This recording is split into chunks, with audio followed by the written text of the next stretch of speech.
Alright, Soccerworld Fan TV here. We have Mustafa in the building. Obviously, he's been here with a lot of big wins. We had Man United and Man City, which he claimed that it wasn't a big win. Fair enough, fair enough. But now, of course, his streak has stopped. Spurs have finally drew, actually, against Chelsea. Mate, would you say it's 2 points drop or 1 point gain? I would say it's a point game, to be honest. It's Chelsea after all, one of the toughest teams in the Premier League at the moment, and I think it's a good result for Spurs.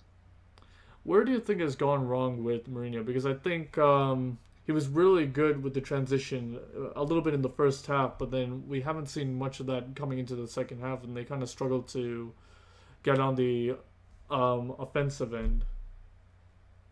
Yeah. I believe Spurs weren't as confident in defense because of Alderweireld's injury, because he wasn't playing and we had Joe Rodon, his first start at the Premier League for Spurs.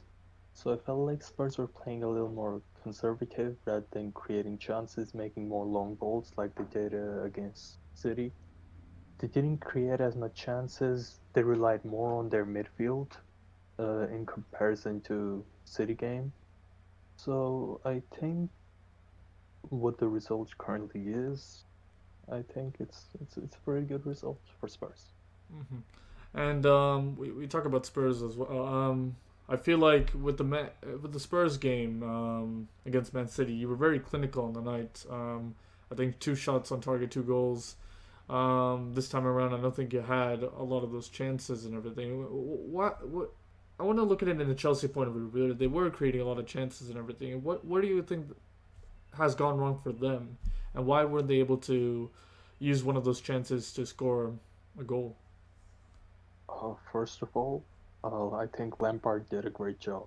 Their defense was solid. It was amazing. Um, Zuma and Thiago Silva, they did a great job with Chilwell in defense as well. They did amazing.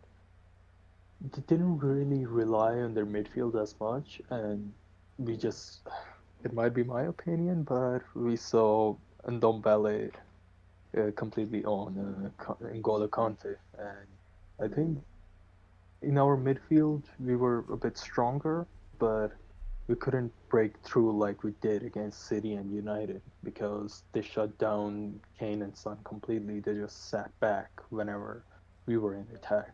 And I think both the teams did that, but Chelsea had more counterattacks in comparison to Spurs. Hmm.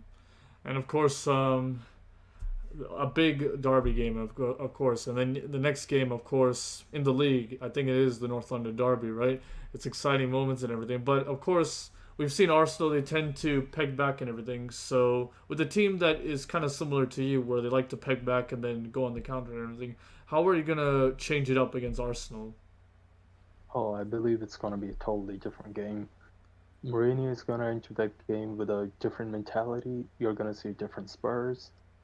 I think it's not going to be the same result as what we saw today because I feel like Mourinho is going to go on the aggressive because comparing it to last season, how Spurs played against Arsenal with the 2-0 win, if you remember, Yeah, uh, great moment Spurs were that. a whole different, yeah, Spurs were a whole different team at that time, and I had not seen Spurs play that way. With with the London derbies, it brings a whole different energy. It's a whole different game, different tactics. You might not see Chelsea play this way every other week. I don't know, but they did a fantastic job. I can't uh, blame my own team for not playing as good, but their team did an exceptional job. And we talk about the results and everything, right? Of course, that if you do win this, I think you still. Sorry, if you did draw this as well, I think you still keep that place on top because even if Leicester do win it, they'll still be level on points, but they have an inferior goal difference. Do you Yep. think still, if you did get that win tonight, would you have really made like a statement to all the other teams that you really are serious on like competing for that top spot and potentially pushing it all the way? Absolutely. Um, to be honest, I wouldn't have guessed. I wouldn't have favored Spurs to win this game because I believe that they're both equal teams. And when we look at the table, Spurs is more like an average side in competition. You have Liverpool, you have Chelsea, then you have Leicester. With these teams up there, Spurs is not really dominating table. It's not that side that's gonna be a big problem for everyone. But and if we look at Liverpool's team from last year, they basically defeated every single team that stood in their way. I believe that with Chelsea, if we had beaten Chelsea, it would have made a big statement. But I look at these teams as equal at the moment, and I think if Spurs would have beaten them, it would have been something more than I hoped for. Hmm. And I think we do agree that despite all this and everything, I think anything, achievement within the top four is like a massive achievement because I think a lot of people have underplayed you. One final thing as well. How do you see going forward as well? Do you think you'll still be able to maintain these levels, or do you think you're gonna drop off? That's a tough question. I can't predict what's going to happen in the future because, after all, it is Spurs. Uh, if I were to just take a random guess, I feel like Spurs is going to keep up the level of play that they've been playing at. Even if Spurs has an exceptional season, they might not finish at the top.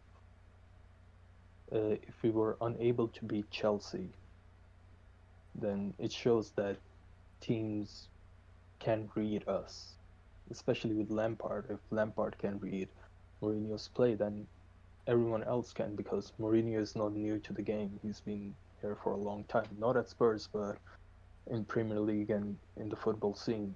So I feel like experienced managers can look through that, experienced people. Well, thanks again, once again. I know it has been a draft game, but you give a lot of big insight despite it being just a nil-nil draw. But mates, if you like his opinions and everything, please give a like on his video. Please share his video, and of course, subscribe to Soccerworld for more insights of the more exciting games. This was more of a lackluster game, but hopefully, we see more and more exciting games. And thanks for coming on. Thank you as well. You all take care and peace.